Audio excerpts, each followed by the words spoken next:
The Spin-off Podcast Network. Are you making the most of your KiwiSaver investment? Generate is an award-winning KiwiSaver provider with a track record of strong long-term performance. Making a smart decision now could add tens of thousands of dollars by the time you reach retirement. Book a no-obligation chat with a Generate KiwiSaver advisor today at generatekiwisaver.co.nz/get-advice.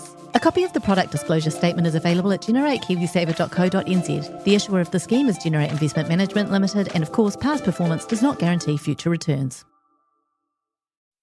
I'm Toby Manhire, and this is Juggernaut, the story of the Fourth Labour Government, a podcast in 6 parts. Doesn't give my opponents much time to run up to an election, does it? This nation is at risk. What do you think you're up to now, you perverted little liar? I could smell the uranium on it as you lean towards it. The most radical overhaul in the history of New Zealand's administration. Juggernaut, the story of the Fourth Labour Government, made with the support of New Zealand On Air. Listen now on the Spin-off or wherever you get your podcasts. How much booch are you getting through a day, Ben? I probably about a litre. Beautiful. About a litre. And what about you, Bells? I've been taking a slightly more disciplined approach, so I'm about half a litre a day. It's my little treat. And are you on that bougie booch or just the regular supermarket booch? I'm on the same booch as him. I'm on that booch. I'm on the passion mango booch. Is it? Now and then I mix it up and I get the booch cola. Right. Yeah. And That's just a wild Friday night. Do you match your... Do I pair it? Do I have paired booches? I was thinking whether you might pair the booch with the old vape, like a bit of a, nectar treat. Yeah, like a double mango hit. Mm-hmm. Yeah, there's a bit of that. And if we're having like a degustation meal, then there'll be like several different bottles of booch. A musée bouche. It's a musée bouche. Nailed it.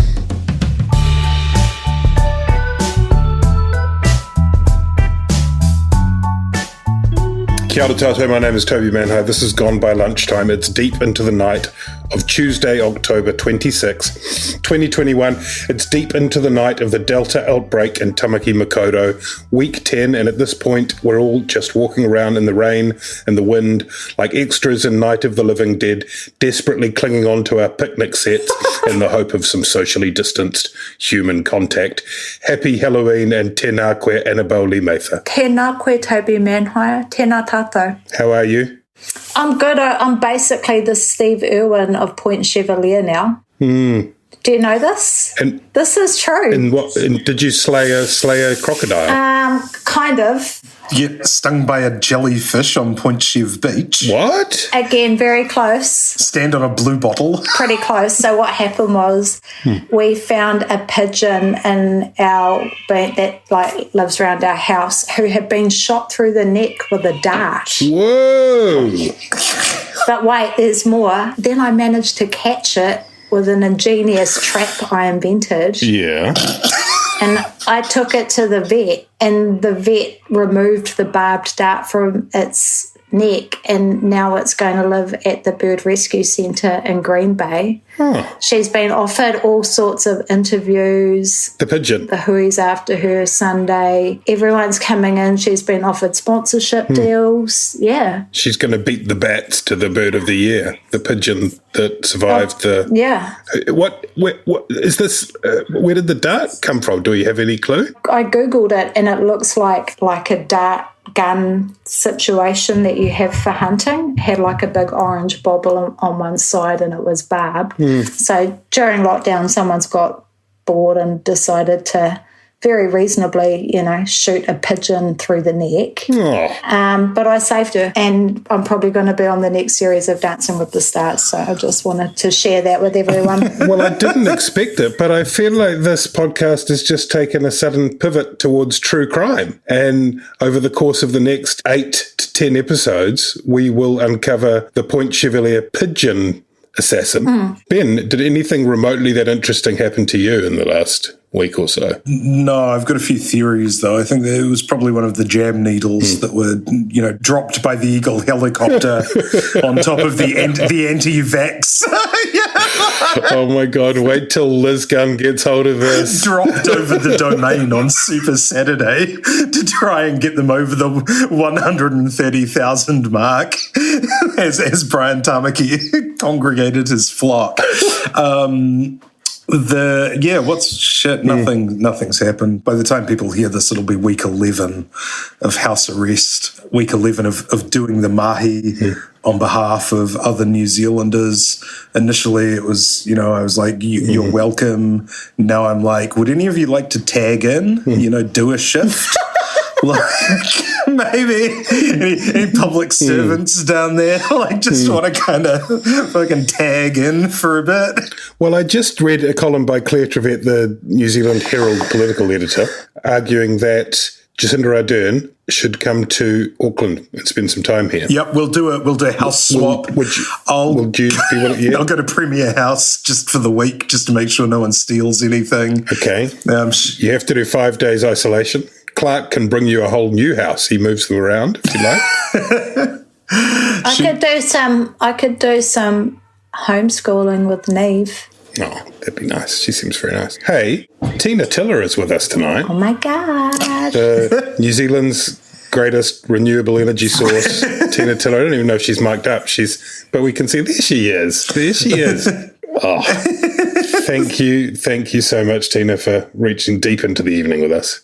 Who knows what time it is? Who knows what day it is? Can I say also a thanks to Spin-Off members? Can I say also a thanks to every listener who's made it this far, so therefore you're devoted or a member of our families, to go online and vote for us on the website nzpodcastawards.com and vote for Gone by Lunchtime in the audience choice category, whether you like us or pity us.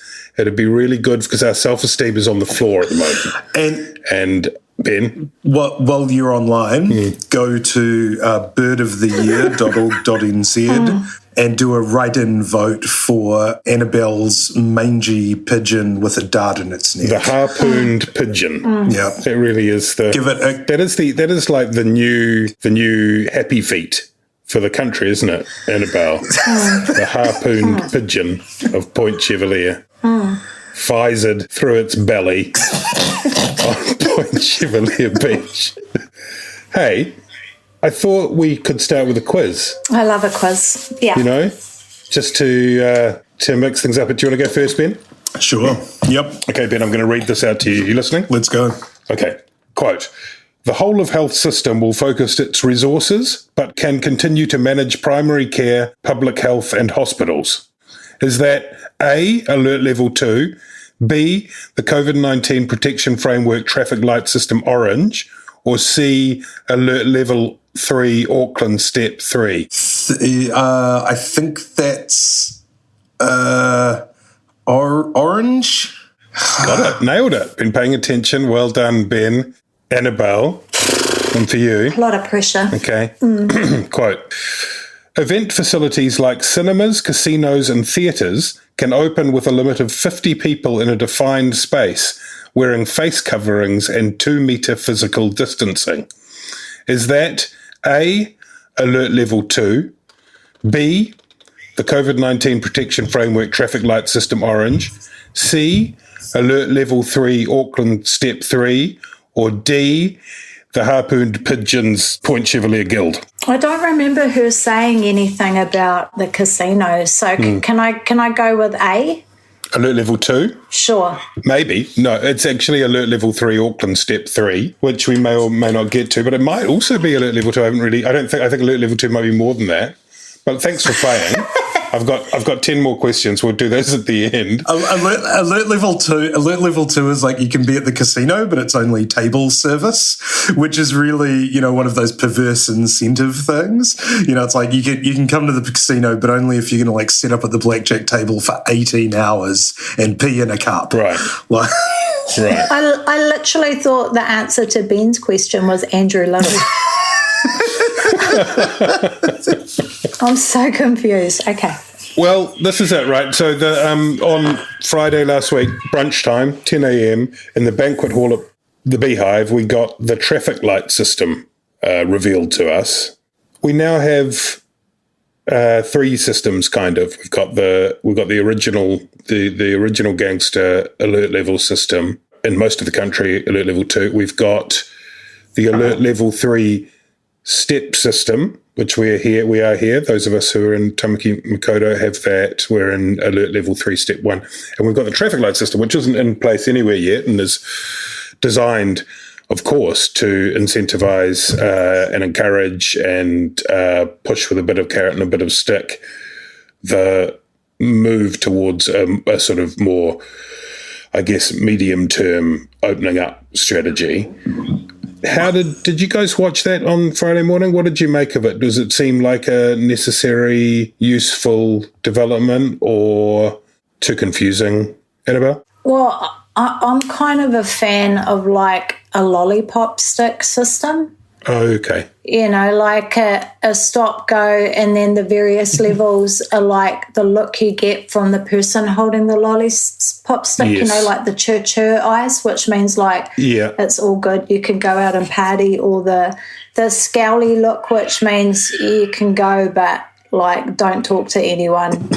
And then like a more kind of like an indigenous kind of street vibe. Okay. Is that it? There's just 2 settings? Yeah, but it's in the facial expressions that... Okay, right. That's how you know the various like levels and what you can do within them. Or the kind of the slightly grinning look away, which is do what you like, just don't tell anybody.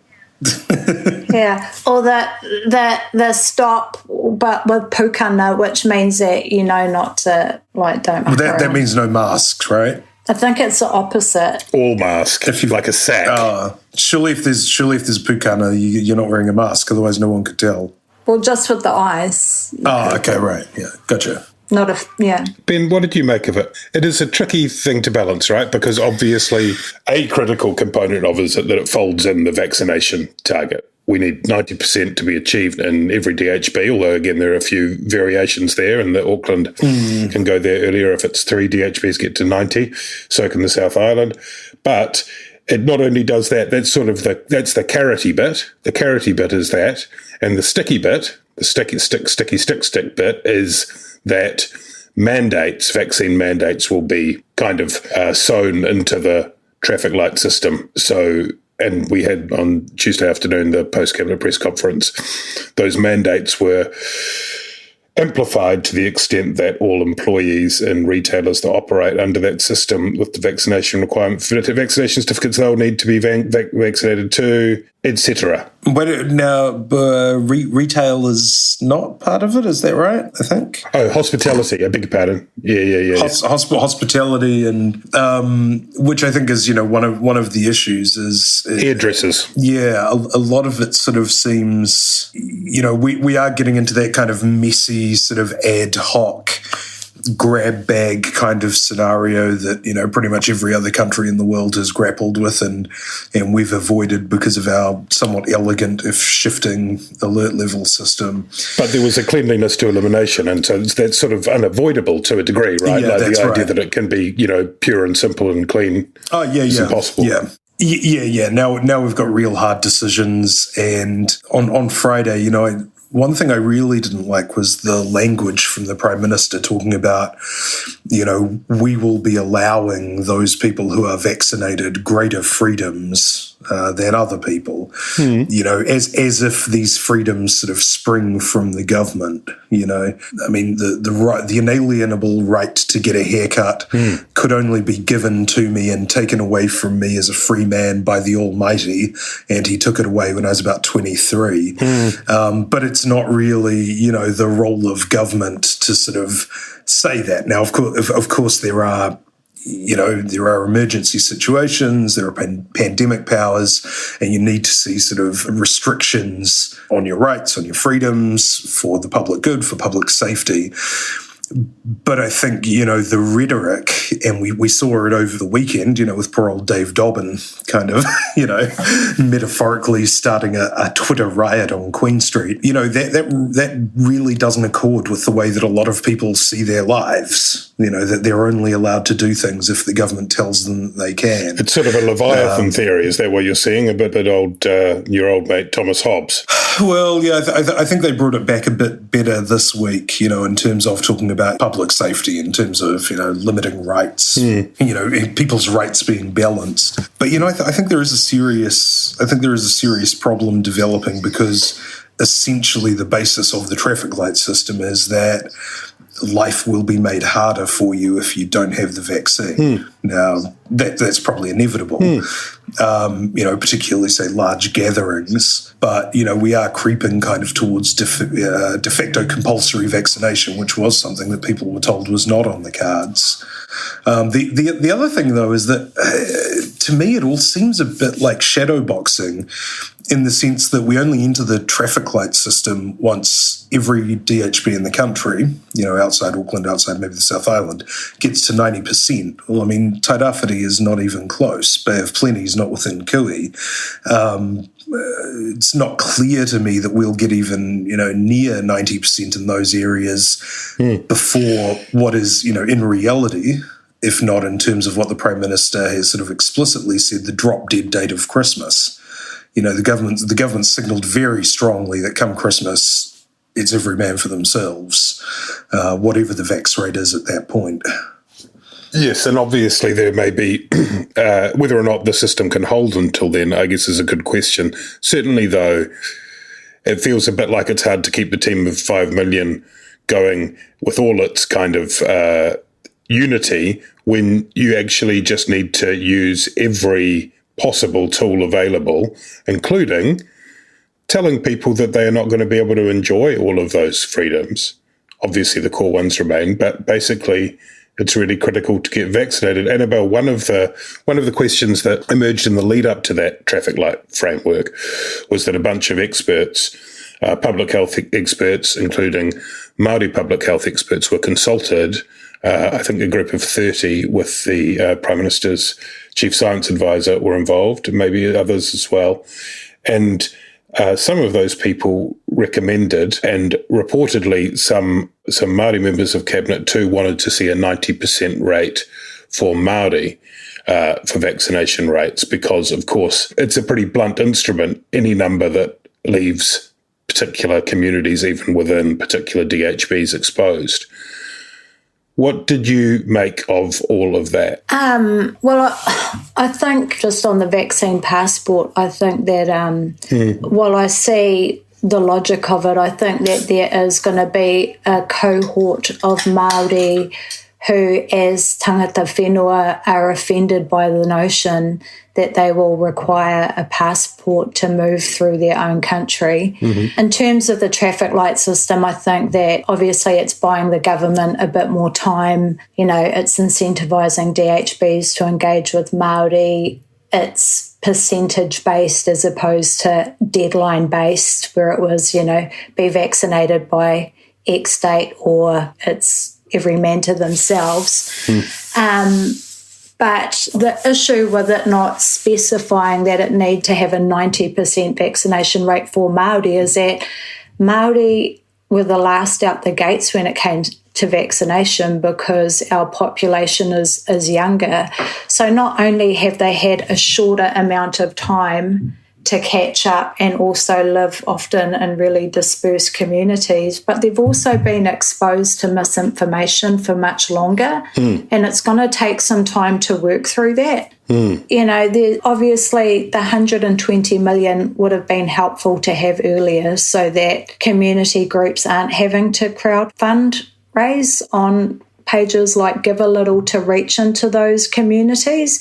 And it's not even just that people are necessarily hard to reach in a social sense. Often, in places like Te Tairāwhiti, it's purely the tyranny of distance that's making it hard for them to get vaccinated. I mean, there's still a lot of questions around what it means in terms of travel into regions that are on different settings than what your region may be. But certainly it hasn't been welcomed by Māori leadership. We've seen the Iwi Leaders Forum reject it, Māori Women's Welfare League, Māori Council, and a number of others. I think, to be fair to the Māori MPs, they've probably fought really hard for that 120 million to try and mitigate it, but certainly it doesn't make the team of 5 million feel like a team of 5 million anymore if Māori aren't specifically included in that target. And I think the government has perhaps underestimated the emotional attachment that people had to the elimination strategy. And I think many people thought that we were going to remain in elimination until we got to 90%. So I think the gradual opening up has not only confused people, but also there's a sense of perhaps abandonment that the government has moved into suppression before we've even got anywhere near that target. I get this kind of perpetual sort of sense of, not to sound like a Teen Vogue writer in 2016, but that the government is kind of gaslighting the public a little bit. We saw it with the very, very reticent kind of attitude to admitting that elimination was no longer the goal. Now they're saying, well, look, no one goes into the traffic light system until it's 90%. But at the same time, they say, well, Aucklanders will be able to leave for Christmas. There doesn't seem to be any serious contemplation from government figures that there will be lockdowns around New Zealand by Christmas, which gives us about 10 weeks to get every DHB in the country up to 90%. And, I like to have a sunny optimism about these things, but that's not going to happen. So, I think this 90% figure is going to be thrown by the wayside as well. And, for a long time we were told, vaccine passports wouldn't be mandatory within New Zealand, that, vaccines would not be compulsory. Today, legislation was announced that will make it de facto compulsory for 40% of employees. I mean, you don't have to be a hardcore anti-vaxxer to feel that the government is not being straight up here and that that's going to have consequences for, public trust and buy-in. So many of these things. It's kind of I was just going to say, it's kind of an interesting situation with the DHBs because on one hand, the government has such little faith in them that they're basically closing them up next year. And yet we've entrusted them with this really centralised vaccination program instead of kind of spreading it out more quickly amongst, GPs and all of that stuff. And then on the flip side, like when you look at some of those DHBs that are based in high population Māori communities, they've got enormous obstacles to overcome. Like if you look at Northland, they still haven't had a treaty settlement. They've been on the end of grievous treaty breaches for, 170 plus years. Instead of getting economic development, they got their meatworks closed down. Instead of getting a community swimming pool, they got a prison built in their backyard. I mean, just giving birth in Northland is like a life or death situation for people who live out in the wop-wop. So I kind of feel a bit of sympathy for them that now the onus is on them to get everyone to 20%, when actually this is about a litany of government failures that has built this enormous distrust between Māori and the state. And it's not just this government's fault, it goes back a long way, but for the DHB to then be sort of charged with getting all these people over the line just seems like an enormous task. But that's the other thing, right? I mean, I suppose it doesn't do too much good to look back, but at the same time, as Annabelle was saying, who are the toughest group, who are the most under-vaccinated group? Well, it's the same people who were the last ones off the rank for the government to give a fuck about getting them vaccinated. It's young people, it's young Māori, particularly between 18 and 30. They're the ones with the lowest rate, right? And it just strikes me as a little bit rich for the government to not even really be in touch with this community or this group before there's actually a Delta outbreak, and then to be saying, look, you guys are dragging your feet. The onus is on you to get vaccinated because you're holding everybody up. I mean, Where's the team of 5 million been for the last, X amount of decades when these guys are on the pointy end of everything? I think another thing that's going to be interesting to watch, as the outbreak grows is Māori are now 32% of infections, but 24% of hospitalisations, so that's an 8% difference. And Europeans are 19% of infections, but 17% of hospitalisations, so just a 2% difference. So in terms of who is actually getting to have hospital care and who isn't, and what those percentages are going to be really interesting to watch to see if institutional racism or unconscious bias becomes another obstacle to Māori who are infected getting the hospital care that they may require. Yeah, although I think that's actually one reason for a bit of optimism. Keith Lynch did a very good, quite lengthy explainer on stuff. One of the, sort of bright spots, if you could say it, is that among, vaccination rates are far too low among Māori, but old people, Pākeke, are actually really well vaccinated. And because the Māori population is so young, we know the major determinant of how well you come out of COVID is age. And so, there is a reason for some optimism that if the virus spreads throughout all these communities, actually the young ones, should be able to, by and large, come through it okay. And of course, it would have been, as Willie Jackson has pointed out, it would have risked inviting controversy if you didn't go for older people first, who are obviously the ones who are more at risk of hospitalisation and losing their lives to COVID. So it's hard to argue with that being prioritised. What I don't see, though, is why it took until a couple of days ago to put $120 million into boosting outreach in terms of the vaccination of those, hard to reach areas or whatever you want to call it. And the testimony from so many people that there were approaches made to the ministry to try and do localised, evolved, bespoke efforts at vaccination. And that just seems bizarre to me. You mentioned hospitals, Annabelle, and you had a doctor on the Hui, which you produced last night, I think an ED doctor from Minilwa. But this is, of course, where the focus really is now that we are in Auckland, certainly in the suppression phase. Every modulation of the settings is determined not necessarily so much by case numbers, unless they predict what the pressure will be on the health system.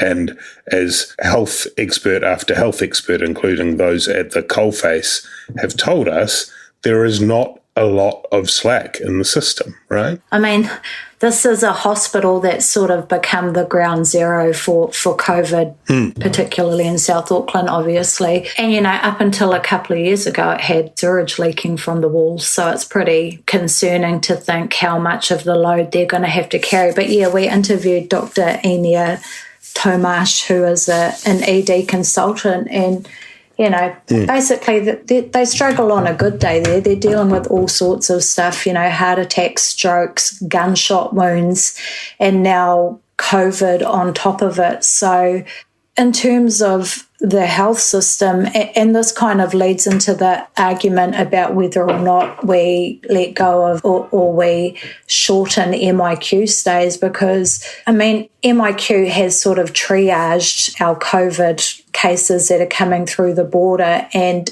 if we don't have it there, and we don't know what other variants are going to come through in the gestation periods and when you might test and what the efficacy of Pfizer will be for those. So any discussion about MIQ, it seems to me, would have to consider how our health system will be able to cope with that and what happens to the people that go into the regions who aren't going to be in Auckland. And, are people prepared to not go to hospital if they have a car accident or a heart attack or a stroke, because those beds are now caring for people who have got sick on the way home or have infected others when they've got home?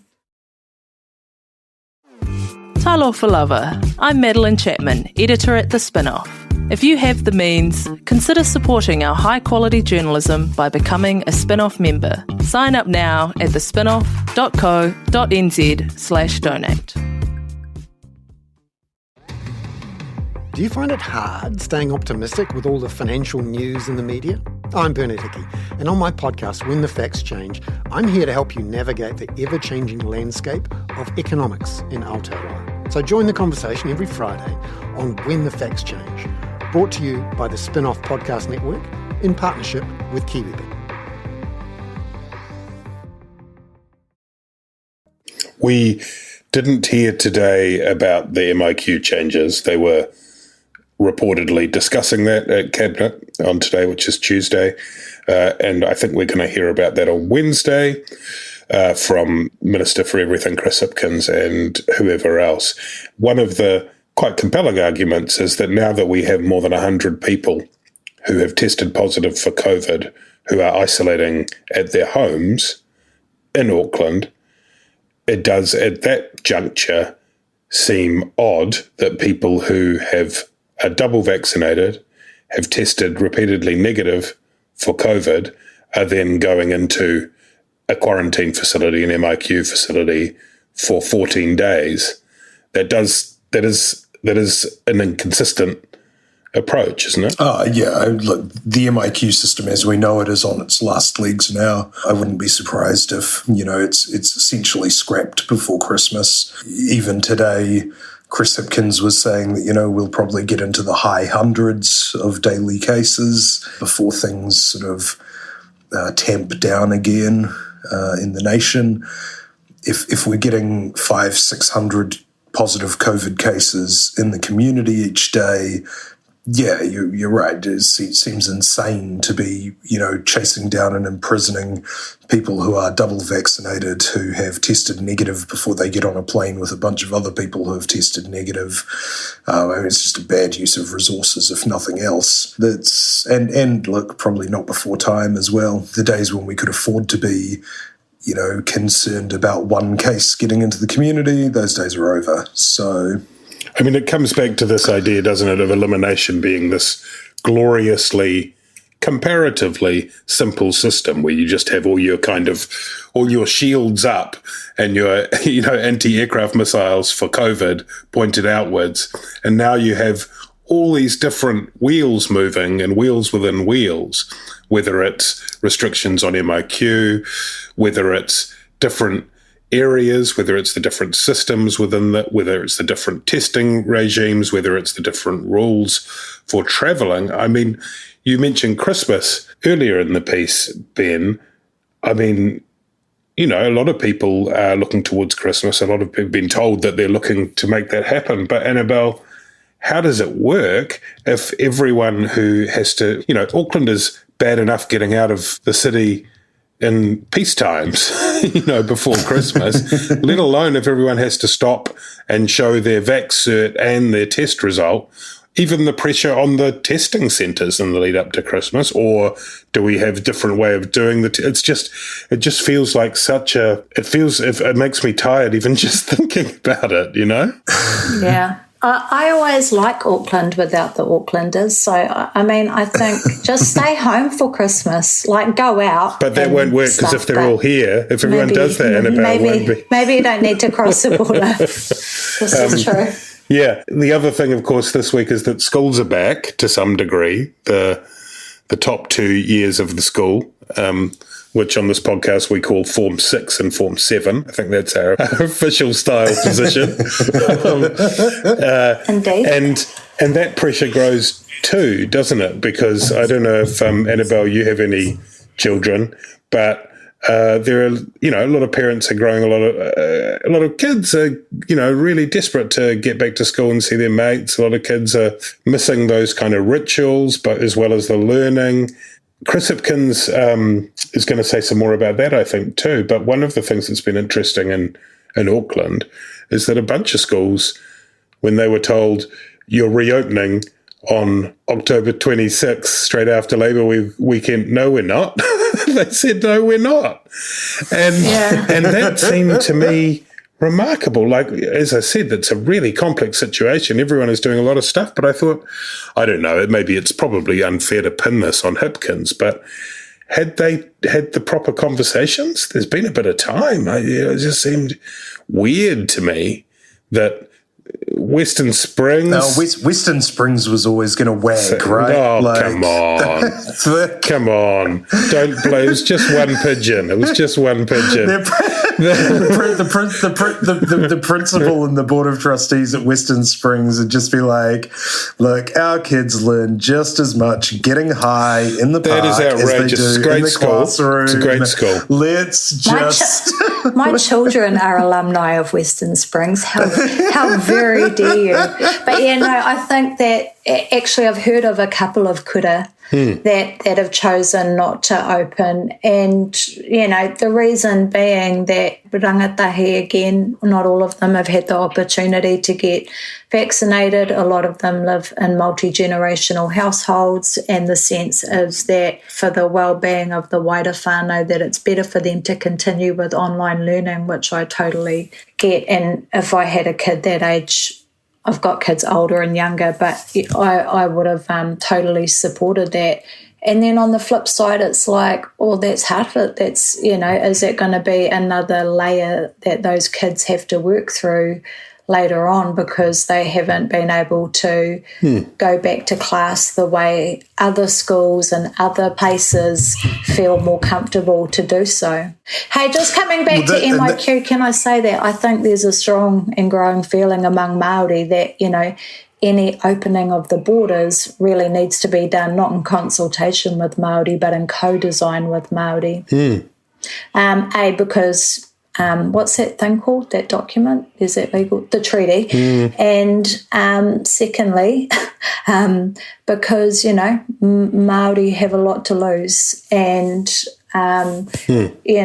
this outbreak was one person from Australia. So when you've got thousands of people coming home and returning to all different parts of the country, regardless of whether they've been tested or not, this thing jumps on people wherever they might be. So I think that we're going to see, as we edge closer to border discussions, I'm sure that you'll see more Māori leaders pushing for a co-design model. It'd be interesting to see what they come up with. I mean, I'd be amazed if they allowed people to fly into Christchurch and then just zip out to Littleton or wherever, but they might they might start off by saying if you test negative 6,000 times you can leave at day 10, and then stagger it down that way within Auckland. And also too, like they might need to consult with other Pacific Island nations about that because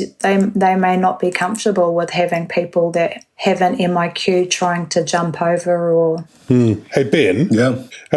You must have been excited to see the other day, I forget which day it was, but it was one of the days that was in the week that went before this week. I'm familiar with the eternal present that we float in like astronauts untethered from our shuttle, just floating through space forever.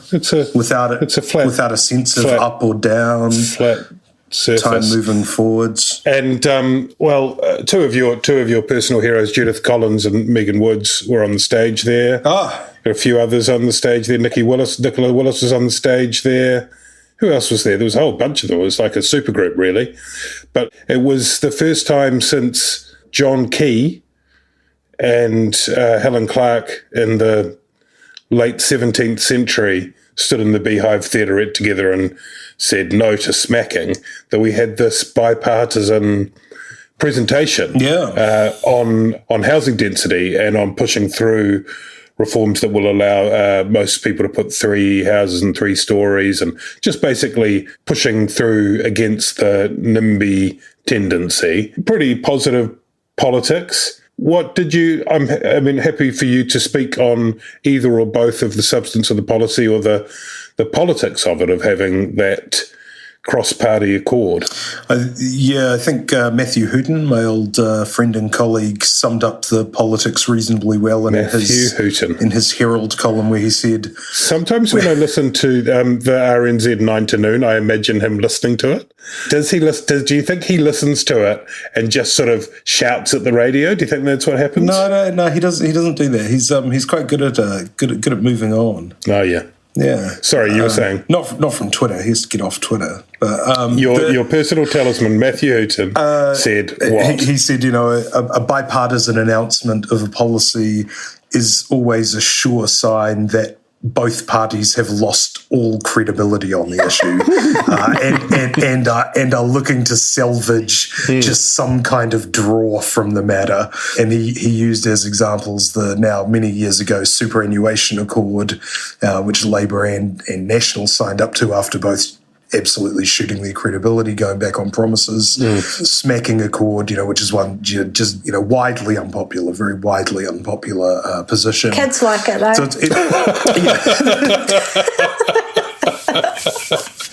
Yeah, well, none of them said they didn't when it was legal to hit them. They all became pretty bold after 2009. In fact, you can see there's a turning point right there, wasn't it? With their opinions. Started getting a lot more back chat, but that would be a much better vaccination incentive system. I'm going to give you the strap. Which one do you want, the jab or the strap? And now housing, which what's housing prices have increased by about 38% in the 4 years that Ardern has been Prime Minister. From the start of the podcast, actually. Yeah. So during this podcast, you guys have both earned like about $60,000 in capital gains, and anything they can do, the government's much vaunted changes to tax treatment of rental income has just started to bite now. I think those changes come into effect at the beginning of October. It doesn't seem to have done anything in the lead up to it, and so. One advantage of the entire country being engulfed in a pandemic is it gives the government a lot of political cover for other things, and one of those things is passing a law which is or bringing forward a policy which is deeply unpopular with councils, with NIMBYs, with people who own full sections in Auckland, who would probably be Labour voters in the last election at any rate. It was quite entertaining to watch David Seymour do kind of gymnastics trying to defend his position of saying to explain why as a libertarian property rights he opposed it very strongly. Sometimes there's a tension between the good people of Epsom and your knuckles bloodied from knocking on their doors and your libertarian ideology. Just shameful, just humiliating sort of prostration by him whenever this comes up. But look, these are the sorts of compromises you make as a major party, which ACT now is. Yes. Seymour's days of peacefully spouting off libertarian ideology into the void and twerking on national television, those carefree days are over now. But yeah, look, it's good. Let's let the opposition share a stage with the government, which always makes them look a little bit more chiefly like, rangatira to rangatira relations. Well, it just seems a little bit like forgive me for saying optics, but I feel like the optics of it are kind of really good, because I feel like from time to time rising above the kind of bear pit of politics just plays really well. Obviously, people don't pay attention to that sort of stuff a lot of the time. When someone stands up in the House and gives a speech on a bill, opposition member gives a speech on a government bill which is broadly supportive, that is not going to make headlines. I get that. But I do feel from time to time when you have the leadership of the opposition party doing that, it just looks like you have principles. I don't know. Annabelle, it came after the National Party put out what was they had their business plan, which was a bit wobbly, and they forgot to include women in the unemployment. But before that, they had a reasonably comprehensive alternative plan on the COVID response, which was, fairly positively received. And it does look almost as if we're in danger of having a competent opposition for a moment here. It looks really grown up, when you do that stuff. I have to say, I thought that Colin's quote was really good too. The people who are worried about losing the character of your neighbourhood, I'd say that when nobody owns their own home in the neighbourhood, then it's already lost its character. I do find the NIMBY argument ironic, because a lot of the people that bemoan the loss of character in their neighbourhoods are the same people that roll their eyes when Māori try to protect a wāhi tapu. Or, if they think that's bad, imagine what it must be like for Ngāti Whātua since like the 1800s, watching the character of their neighbourhood change. It's a great point, actually, when you think about it. Tangata Whenua David Seymour, who defended the NIMBY position on the basis that when people bought those properties, the rules were A, B, and C. Presumably, if you extrapolated that, forget it, even before Te Tiriti, let's go back to the rules. And when the Europeans arrived in this country, those are the rules. So maybe that was the basis on which the welcome was extended. Is that, is this going anywhere? Should I forget that? I think the rule. I felt the vibe. The vibe was there. Yeah, okay. It's a good vibe. Okay. Keep going. Good. Roll with it. There is always the potential, Ben, for Judith Collins to jettison all advancements with the National Party. And today there was that slightly weird thing on vaccine mandates where she said she didn't want to divide New Zealand with vaccine mandates, but she did want vaccine mandates. Yeah, and I think it's possible to reconcile those positions. You could say we want a framework where employers and or business owners are allowed to require vaccinations in order for people to work for them or to enter their premises. The government kind of, has a nod towards that, where there's a sort of opt-in, opt-out for some businesses. If you decide not to require vaccinations, you can open up under the traffic light system with some greater restrictions. If you're a hairdresser, you need to, I think, lean over on a ladder from 2 meters away or something and just sort of buzz with a long attachment on clippers or something like that. But So there is some manner of choice in the system as proposed, and I think Collins was kind of getting towards, just a further delineation, somewhere further on the line towards personal freedom, and saying that, vaccine mandates or vaccine passports were an important tool before we got up to 90%. Once we're at 90%, it's open slather. And these kind of seemed like weird sort of tweaks that were just sort of added today, to try and win the Dave Dobbin vote or something. I didn't really understand why they were trying to overcomplicate what seemed like a pretty straightforward position that they previously had. What do you mean?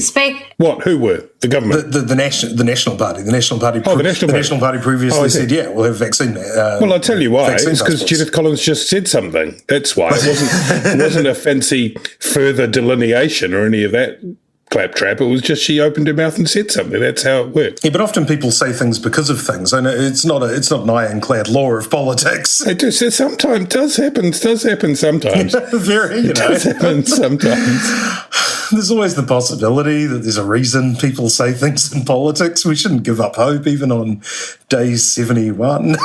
We can't give up mankind's search for meaning just because we're entering week 11. Well, we agree to disagree. I was just going to say, speaking of politics, I can hear my children attempting a coup d'etat upstairs against my husband. Yeah. It's a spill. It's a spill. Okay, we've got to go. We can't go without talking about COP26, which is in Glasgow next week. We won't get into it. Poor old James Shaw is going to have to arrive there with his kind of little kind of rucksack of embarrassment with New Zealand's emissions record. Should, though, I know it's difficult circumstances, but he could take a beautiful selection of cheeses, though. Some lovely cheese. Take some lovely cheese. I'm sure he will.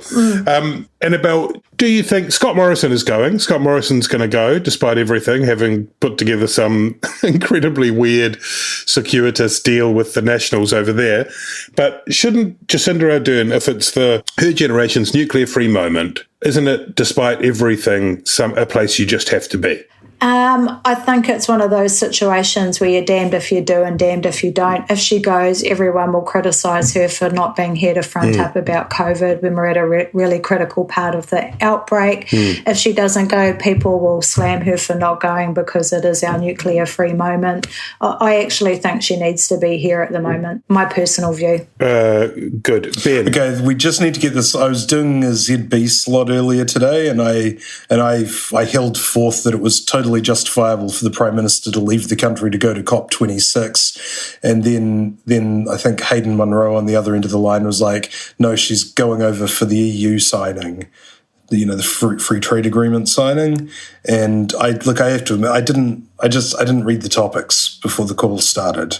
I was just improving. I thought, what's overseas? Climate change. Well, it's really great to be able to offer a platform for you here on this podcast, Gone by Lunchtime, to apologise for not doing your preparatory work for your slots on drive time on News Talk ZB. So what I'm trying to say is I'm trying to make amends and say I don't think the Prime Minister is intending to go to COP26. I don't think she is. She's hosting APEC. She's hosting APEC. She's the Zoom host. Yes. She has to be at Prem House to let other people into the lobby. She's doing it. She's doing it from your house, mate. She's doing a house swap, and she's going to do it with her forehead rising like Mount Olympus into the frame. Yeah, she can't leave Biden in the lobby, right? Like, someone's got to let Biden into the meeting and take him off mute. She can't be fucking flying all over the world. Yeah, look, James Shaw can do it. He's fine. He's fine. Guys, I think my husband is under house arrest. Okay, we'll wind it up. There's probably going to be several other pigeons with spears through them scattered all over Annabelle's house. Maybe they're warnings. And episode 2, we'll learn how these strands of the narrative fold together. Thanks, Annabelle. Thanks, Ben. Thanks, Tina. Thanks, members. Thanks, everybody. Lots of love. Bye. Bye.